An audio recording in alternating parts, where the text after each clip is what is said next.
जय शिवराय शेतकरी मित्रांनो हा व्हिडिओ बनवण्याचा उद्देश असा आहे की खरंच काटवडी शेळी दूध देते का, जास्त दूध देते का। जसं आता तुम्हाला व्हिडिओमध्ये ही शेळी दिसत असेल मित्रांनो, ही जवळजवळ 3 ते 3.5 लिटर दूध द्यायची क्षमता ठेवत असते मित्रांनो। तर मी याच्या अगोदर या शेळीचा व्हिडिओ बनवलेला होता, तो शॉर्टमध्ये होता, कारण त्याच्यामध्ये असं लोकांचा डाऊट होता की ही शेळी खरंच इतकं दूध नाही देऊ शकत, कारण तो व्हिडिओ शॉर्टमध्ये होता आणि त्याला असं कट करून टाकलेला होता। तर हा व्हिडिओ तुम्हाला बिना कट केलेला लाईव्ह मिल्किंग कॅपॅसिटी या शेळीची तुम्हाला दाखवतोय मित्रांनो। तर तुम्ही कृपया व्हिडिओ शेवटपर्यंत बघा।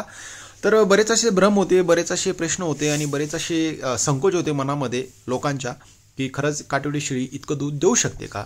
तर हेच सांगायचा उद्देश मी या व्हिडिओच्या माध्यमातून केलेला आहे। तर कृपया तुम्ही व्हिडिओ शेवटपर्यंत बघा, बिलकुल स्किप नका करा, म्हणजे याने तुम्हाला कळेल की खरंच ही अशा जातिवंत काटवडी शेळ्या इतकं कॅपॅसिटी ठेवतात का, दूध द्यायची एवढी क्षमता ठेवतात का।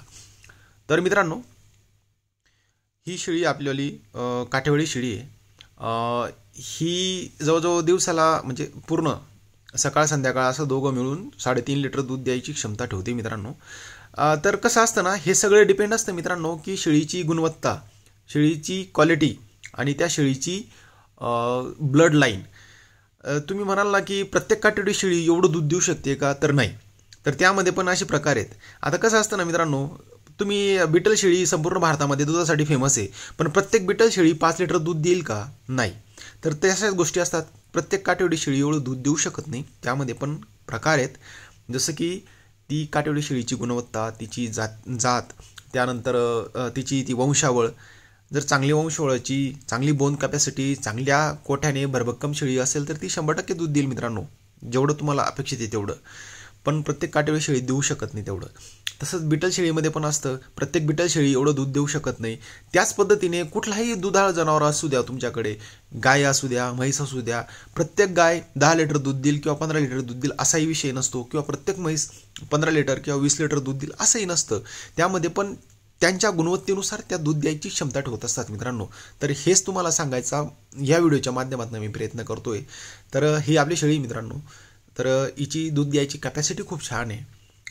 तर एक फक्त तुम्हाला या व्हिडिओच्या माध्यमातून सांगायचा एवढाच उद्देश होता की खरंच चांगल्या उत्तम गुणवत्तेच्या जर तुमच्याकडे काटेवाडी शेळ्या असतील तर त्या बिटल शेळीच्या तुलनेस दूध चांगलं देऊ शकतात मित्रांनो। फक्त विषय एवढा आहे की तुमची निवड कशी आहे, किंवा तुम्ही जी शेळी खरेदी करताय त्या शेळीची गुणवत्ता कशी आहे, यावर सगळ्या काही गोष्टी डिपेंड असतात। तर ही आपली शेळी मित्रांनो, ही खूप दुधाला छान आहे। ही दूध खूप छान पण देते आणि हिचे जे पिल्ले असतात त्या पिल्ल्यांचं संगोपन ती व्यवस्थितरित्या करत असते मित्रांनो। बरेच लोक असे कॉमेंट करतात की ह्या शेळीचं तुम्ही पूर्ण दूध घेऊन घेतात, बच्चांना काय ठेवतात। हे फक्त दाखवायचा तुम्हाला उद्देश आहे मित्रांनो की शेळी एवढं दूध देते असं म्हणून। हे फक्त एक ती टेस्टसाठी आपण तिचं दूध काढलंय मित्रांनो। तर तिच्या पिल्लांना जर इतकं दूध देत असेल तर विचार करा तुम्ही तिचे पिल्ले कसे असतील, भरभक्कम धष्टपुष्ट असतील मित्रांनो तिचे पिल्ले 100%।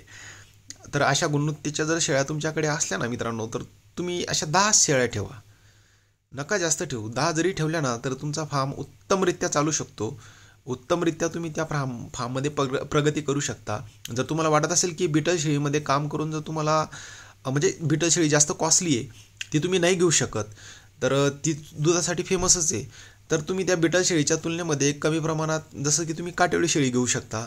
ही दुधाला खूप छान आहे, हिचेही पिल्ले खूप छान असतात, हिची कॅपॅसिटी खूप छान असते, हिच्याकडनं मिळणारं उत्पन्नही खूप छान असतं। फक्त एक की तुमचं नियोजन कसं आहे, तुम्ही त्यांना संगोपन कसं करताय आणि तुमची देखभाल तुम्ही कशी करताय, या सगळ्या गोष्टी तुमच्या नियोजनावर अवलंबून असतात मित्रांनो। तर शेळी कुठलीही पाळा तुम्ही, फक्त तिचं नियोजन उत्तम पद्धतीने ठेवा तुम्ही।